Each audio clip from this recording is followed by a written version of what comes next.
भगवान बिरसा मुंडा एवं वीर शहीद सिद्धू कानू जैसे अनेक महान सपूतों की बलिदानी भूमि पर मैं आप सभी का हार्दिक अभिनंदन करता हूं और समस्त झारखंड वासियों तथा देशवासियों को स्वतंत्रता दिवस की हार्दिक बधाई एवं शुभकामनाएं देता हूं। आज हम भारत की आज़ादी के 75वें वर्षगांठ पूरा हर्षोल्लास के साथ मना रहे हैं। हमें यह नहीं भूलना चाहिए कि आज़ादी के मतवाले अनेक वीर योद्धाओं के शहादत के बाद यह आज़ादी हमें नसीब हुई है।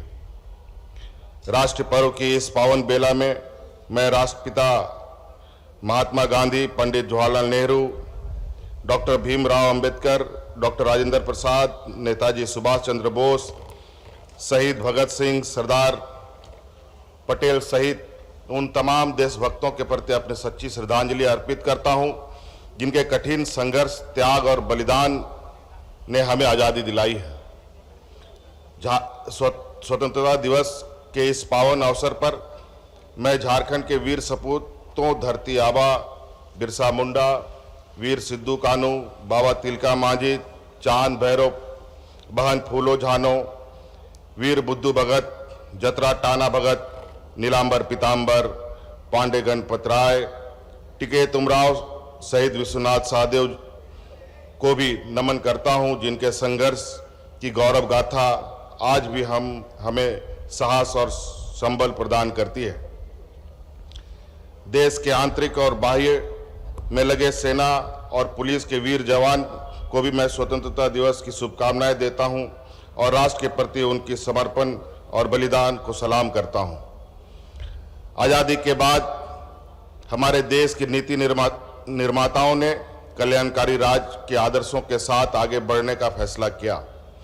मैं नमन करता हूं देश के संविधान निर्माता बाबा साहब भीमराव अंबेडकर जी को, जिन्होंने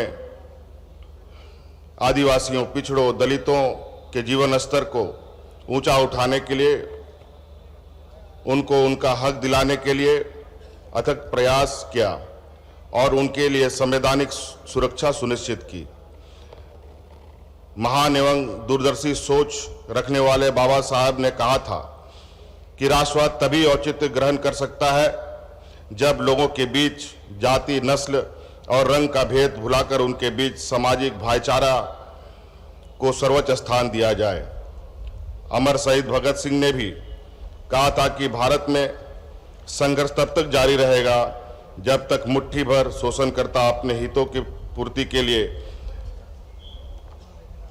सामान्य जनता के श्रम का शोषण करते रहेंगे। यह बात सही है कि देश की आज़ादी, देश के आदिवासी, पिछड़े एवं दलित वर्ग आज़ादी के बाद पिछले 75 वर्षों में सामाजिक, आर्थिक एवं राजनीतिक रूप से काफ़ी सशक्त हुए हैं, लेकिन अभी भी हम समतामूलक समाज की स्थापना के लक्ष्य से दूर हैं। मेरे विचार में हम तब तक इस लक्ष्य को प्राप्त नहीं कर सकते जब तक हम व्यक्ति द्वारा व्यक्ति के शोषण को रोकने में सफल ना होंगे। हमारी सरकार गठन के बाद हमने यह लक्ष्य तय किया कि आज़ादी के संघर्ष में बलिदान देने वाले झारखंड के वीर सपूतों के सपनों का झारखंड बनाएंगे। जिन उम्मीदों को लेकर झारखंड राज्य का निर्माण हुआ, हम उनको पूरा करने के लिए मजबूती एवं ईमानदारी प्रयास करेंगे। हमारी सरकार विकास मूल मंत्र आधार लोकतंत्र के दृष्टिकोण के साथ एक सशक्त राज्य के निर्माण हेतु निरंतर प्रयत्नशील है। नवाचार सूचकांक ने झारखंड की प्रदर्शनी बेहतर हुआ है और हम कई पायदान आगे बढ़े हैं। स्वच्छता मानकों में भी हम कई राज्यों से बेहतर स्थिति में हैं। राष्ट्र परिवार स्वास्थ्य सर्वेक्षण की रिपोर्ट के आधार पर राज्य में शिशु मृत्यु दर, कुपोषण तथा महिलाओं एवं बच्चों में व्याप्त एनीमिया में उल्लेखनीय रूप से कमी आई है। हमारे नौनिहालों एवं गर्भवती माताओं के लिए अब राज्य में बेहतर स्वास्थ्य सुविधा और देखभाल सुनिश्चित हुआ है। जहां कई राज्यों में पेड़ों और जंगलों को काटे जाने से हरियाली में कम हुई है, वहीं हमारे राज्य में वन संरक्षण के क्षेत्र में बेहतर प्रदर्शन करते हुए वर्ष 2019 से वर्ष 2021 के बीच वन क्षेत्र में 110 वर्ग किलोमीटर की वृद्धि दर्ज की गई है। राज्य में सड़क मार्ग, रेल मार्ग, वायु मार्ग तथा जल मार्ग का विस्तार हुआ है। राज्य में शिक्षा एवं स्वास्थ्य के स्तर में उन्नयन हुआ है। ये सब राज्य के विकास के पथ पर अग्रसर होने के सूचक हैं। वहीं दूसरी तरफ युवाओं के लिए रोजगार सुनिश्चित करना एवं श्रमिकों का पलायन भी राज्य के लिए एक बहुत बड़ी चुनौती बनी हुई है। हमारी सरकार ने झारखंड राज्य निजी क्षेत्र में स्थानीय उम्मीदवारों का नियोजन अधिनियम 2021 गठित किया है। इस अधिनियम के तहत प्रत्येक नियोक्ता 40,000 रुपये तक के मासिक वेतन वाले पदों के कुल रिक्ति के 75% पद पर स्थानीय उम्मीदवारों को नियोजित करेगा। 16 जुलाई 2022 को निजी क्षेत्र में स्थानीय नियोजन नीति के उद्घोषणा एवं नियुक्ति हेतु ऑफर लेटर वितरण समारोह में करीब 11,000 स्थानीय युवकों को नियुक्ति हेतु ऑफर लेटर दिया गया है। स्थानीय युवाओं के लिए राज्य के भीतर ही रोजगार उपलब्ध कराने और पलायन को रोकने के लिए यह निर्णय मील का पत्थर साबित होगा। यह बात सही है कि वर्तमान स्थिति में हम राज्य से पलायन को पूरी तरीके से रोक नहीं सकते, पर विपदा की स्थिति में हम अपने प्रवासी श्रमिकों को हर संभव सहायता पहुंचाने का प्रयास कर रहे हैं।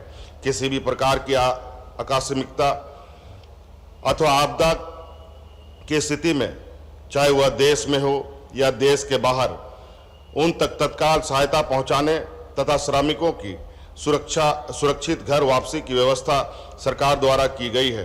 कई बार दुर्घटना आदि में श्रमिकों की मृत्यु हो जाती है। ऐसे मृत प्रवासी श्रमिक के आश्रितों को सरकार की ओर से 1 लाख रुपए की सहायता राशि दी जा रही है। मैं मजदूर भाइयों को यह भरोसा दिलाना चाहता हूं कि हमारी सरकार हर कदम उनके साथ है। खनिज संसाधनों से परिपूर्ण और संभावनाओं से भरे हमारे राज्य में विकास को गति देने के लिए कई नीतियां बनाई गई हैं। इसी उद्देश्य से झारखंड औद्योगिक एवं निवेश प्रोत्साहन नीति 2021 लागू की गई है। इस नीति में कोर सेक्टर, खासकर खाद्य प्रसंस्करण, नवीकरणीय ऊर्जा, लॉजिस्टिक, खनिज तथा वस्त्र आधारित उद्योग पर विशेष रूप से ध्यान केंद्रित किया गया है। श्रम आधारित उद्योगों की स्थापना से राज्य में रोजगार के नए अवसर सृजित होंगे। वहीं दूसरी तरफ नई एवं आधुनिक प्रौद्योगिकी पर आधारित उद्योगों की स्थापना से औद्योगिक राज्य के रूप में झारखंड की पहचान फिर से स्थापित होगी। राज्य से निर्यात को बढ़ावा देने के लिए रांची में वर्ल्ड ट्रेड सेंटर का शिलान्यास किया गया। वर्ल्ड ट्रेड सेंटर से अंतर्राष्ट्रीय व्यापार, विशेषकर निर्यात संवर्धन से संबंधित तमाम गतिविधियां एक ही छत के नीचे संचालित होंगी।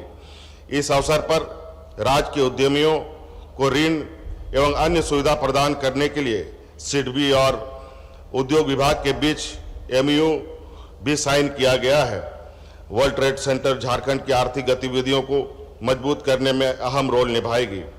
हमारी सरकार द्वारा राज्य को टूरिस्ट डेस्टिनेशन के रूप में स्थापित करने के लिए नई पर्यटन नीति 2021 अधिसूचित की गई है। इस पर्यटन नीति में राज्य में पर्यटन क्षेत्र में निवेश पर विभिन्न प्रकार के प्रोत्साहन दिए जाने का प्रावधान है। इसके साथ ही राज्य एवं राज्य के बाहर से आने वाले पर्यटकों को सभी सुविधाएं मुहैया कराने के लिए पर्यटक स्थलों एवं उसके आसपास आधारभूत संरचनाओं का निर्माण कराया जा रहा है। राज्य सरकार द्वारा नियुक्ति की प्रक्रिया को गति प्रदान करने के लिए विभिन्न नियुक्ति एवं परीक्षा संचालन नियमावलियों के गठन तथा संशोधन की कार्रवाई प्राथमिकता के साथ की गई है। मैंने सभी विभाग को स्पष्ट निर्देश दिया है कि राज्य सरकार के अधीन रिक्त पदों को तेजी से भरने की कार्रवाई की जाए। राज्य निर्माण के बाद पहली बार हमने अनुमंडल कृषि पदाधिकारी के पद पर युवक युवतियों की नियुक्ति किया है। राज्य की विधि विज्ञान प्रयोगशाला में खाली पदों को भी भर चुके हैं। विभिन्न विश्वविद्यालयों में व्याख्याता के पद पर नियुक्ति पूर्ण कर ली गई है एवं कुछ जगह नियुक्ति की प्रक्रिया अभी अंतिम चरण में है।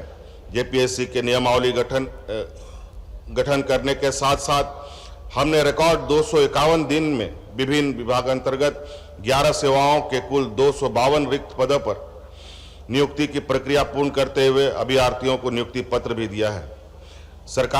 सरकारी कर्मियों के लिए पुरानी पेंशन बहाल करने के संबंध में मैंने वादा किया था। इस संबंध में कैबिनेट से प्रस्ताव भी पारित हो चुका है। एसओपी निर्माण की प्रक्रिया आगे बढ़ रही है। शीघ्र ही इसे पूर्ण रूप से लागू कर दिया जाएगा।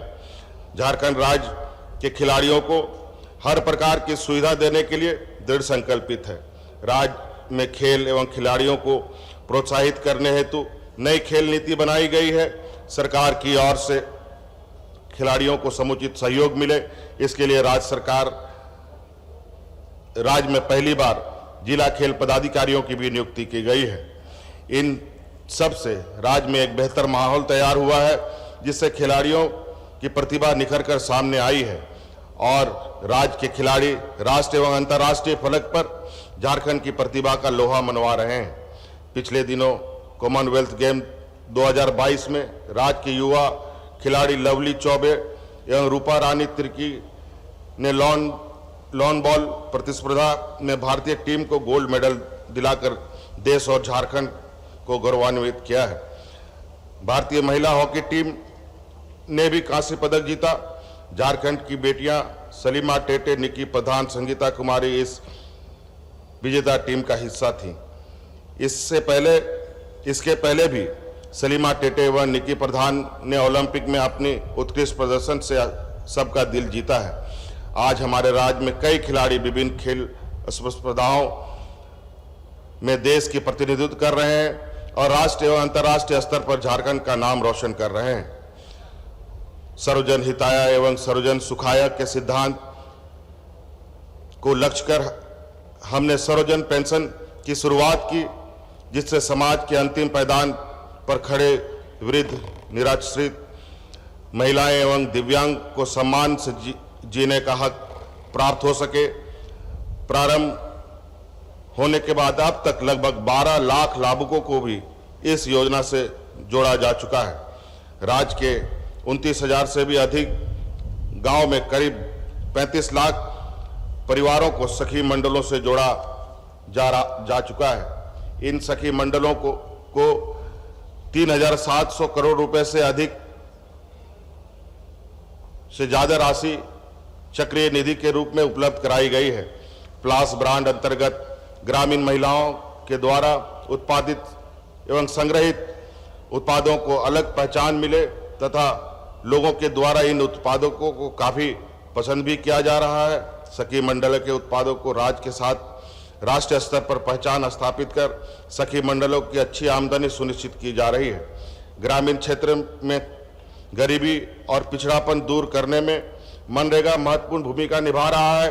वर्ष 2020 में हमारी सरकार ने मनरेगा एवं अन्य योजनाओं के अभिसरण के माध्यम से 4 महत्वपूर्ण योजनाओं यथा बिरसा हरित ग्राम योजना, नीलांबर पीतांबर जल समृद्धि योजना, वीर शहीद पोटो हो खेल योजना तथा दीदी बाड़ी योजना का शुभारंभ किया था।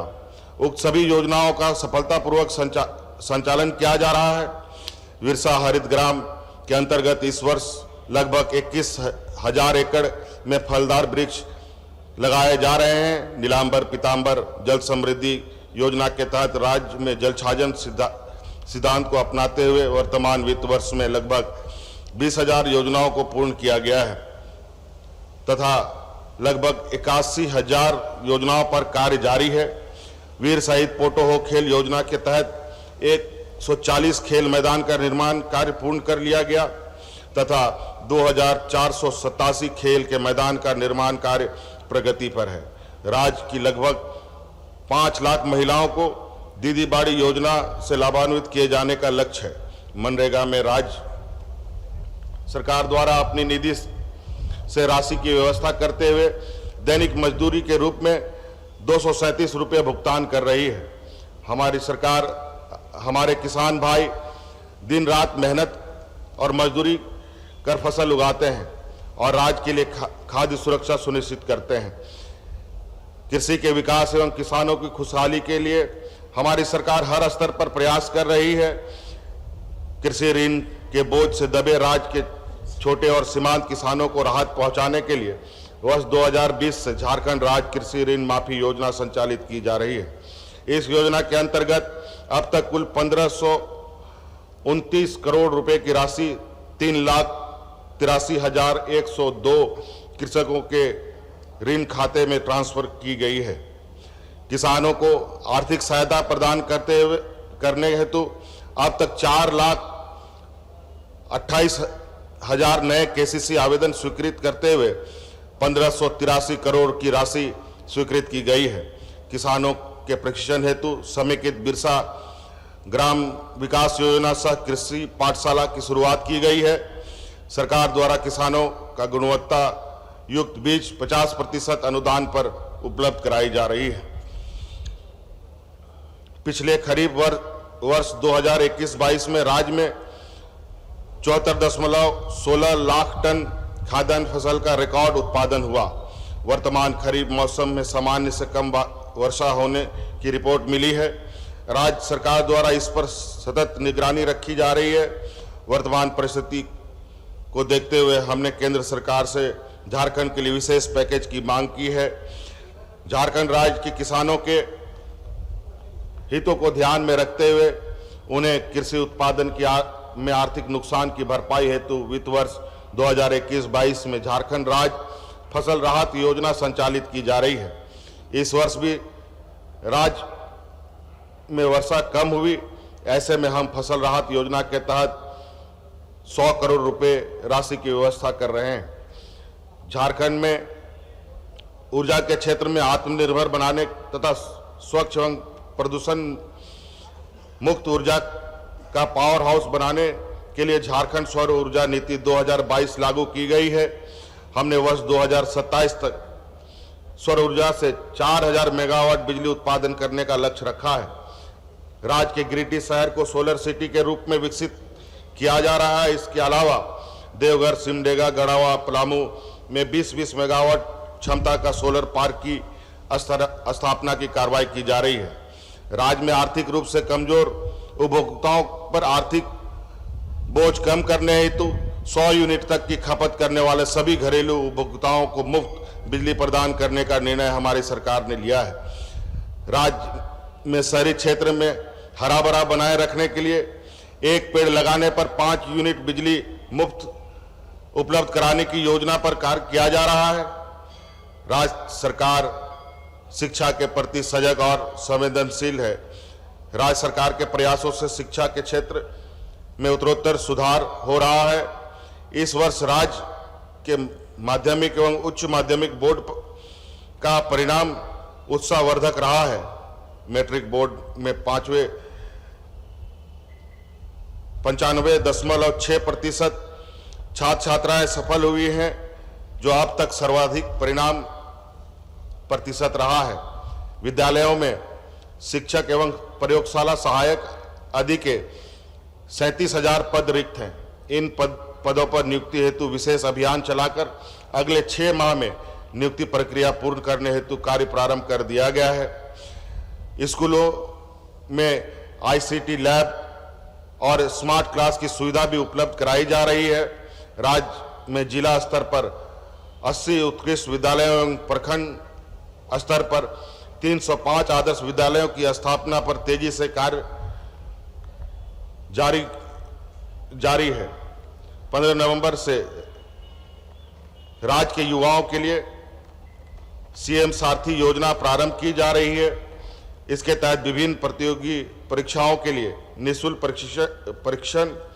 प्रशिक्षण उपलब्ध कराने के साथ साथ प्रोत्साहन भत्ता उपलब्ध करवाया जाएगा। देश के प्रतिष्ठित संस्थानों के अध्ययन के लिए बच्चों के समक्ष आर्थिक परेशानी पैदा ना हो, इसके लिए हमने गुरुजी स्टूडेंट क्रेडिट कार्ड योजना लेकर आ रहे हैं। उच्च शिक्षा को और बेहतर एवं सर्वसुलभ बनाने के लिए झारखंड खुला विश्वविद्यालय एवं पंडित रघुनाथ मुर्मू जनजातीय विश्वविद्यालय की स्थापना की गई है। विश्वविद्यालय के शिक्षकों के रिक्त 2716 पदों पर नियुक्ति हेतु अधियाचना झारखंड लोक सेवा आयोग को भेज दी गई है तथा नियुक्ति की कार्रवाई प्रक्रियाधीन है। राज्य में सड़कों का जाल बिछाना हमारा लक्ष्य है। भारत सरकार के सड़क परिवहन एवं राजमार्ग मंत्रालय के साथ बैठक कर राज्य के लिए कई महत्वपूर्ण राष्ट्रीय उच्च पथ पर प्रस्ताव रखा गया था। राज्य सरकार के प्रयासों से 8 बड़ी परियोजनाओं पर सैद्धांतिक स्वीकृति प्राप्त हो गई है, जिसके तहत लगभग 30,000 करोड़ की लागत से 1,570 किलोमीटर 4 लेन सड़क का निर्माण किया जाएगा। इसके अलावा भारतमाला के तहत स्वीकृत अन्य सड़कों और राज्य द्वारा स्टेट हाईवे का निर्माण पर भी तीव्र गति से कार्य किया जा रहा है। रांची एवं अन्य महत्वपूर्ण शहरों पर फ्लाईओवर का निर्माण भी कराया जा रहा है ताकि शहरों में ट्रैफिक जाम की समस्याओं से छुटकारा मिल सके। राज्य सरकार के द्वारा राज्य के हर कोने के लोगों की समस्या को सुनने एवं उन्हें दूर करने के उद्देश्य से आपका अधिकार आपकी सरकार आपके द्वार कार्यक्रम संचालित किया गया, जिसके तहत 35 लाख से अधिक समस्याओं को सुनने के पश्चात उनका निराकरण किया गया। सरकार शीघ्र ही उन अभियान को द्वितीय चरण को प्रारंभ करने जा रही है। राज्य सरकार द्वारा वर्ष 2022 में अधिसूचित जनजाति के 10 छात्र छात्राओं को विदेश में उच्च शिक्षा प्राप्त करने हेतु मरांगोंग के जयपाल सिंह पारदर्शी छात्रवृत्ति योजना का शुभारंभ किया गया था। वित्त वर्ष 2022-23 में इस योजना का विस्तार करते हुए अनुसूचित जनजाति के अलावा अनुसूचित जाति, अल्पसंख्यक एवं पिछड़ा वर्ग के छात्र छात्राओं को भी इस योजनाओं से लाभान्वित किए जाने का निर्णय लिया गया। कमजोर एवं पिछड़े वर्ग के छात्र छात्राओं के शिक्षा में कोई व्यवधान न हो, इसके लिए राज्य सरकार द्वारा प्री मैट्रिक एवं पोस्ट मैट्रिक छात्रवृत्ति योजना के तहत उन्हें आर्थिक सहायता प्रदान की जा रही है। वित्त वर्ष 2021-22 में प्री मैट्रिक छात्रवृत्ति योजना के अंतर्गत 24 लाख छात्र छात्राओं को 282 करोड़ रुपए की राशि एवं पोस्ट मैट्रिक छात्रवृत्ति योजना के अंतर्गत 4 लाख छात्र छात्राओं को 301 करोड़ रुपए की राशि का भुगतान किया गया। असंतुलित विकास एवं प्रकृति के साथ छेड़छाड़ के कारण आज समूचा विश्व जलवायु संकट एवं ग्लोबल वार्मिंग जैसे गंभीर चुनौतियों का सामना कर रहा है।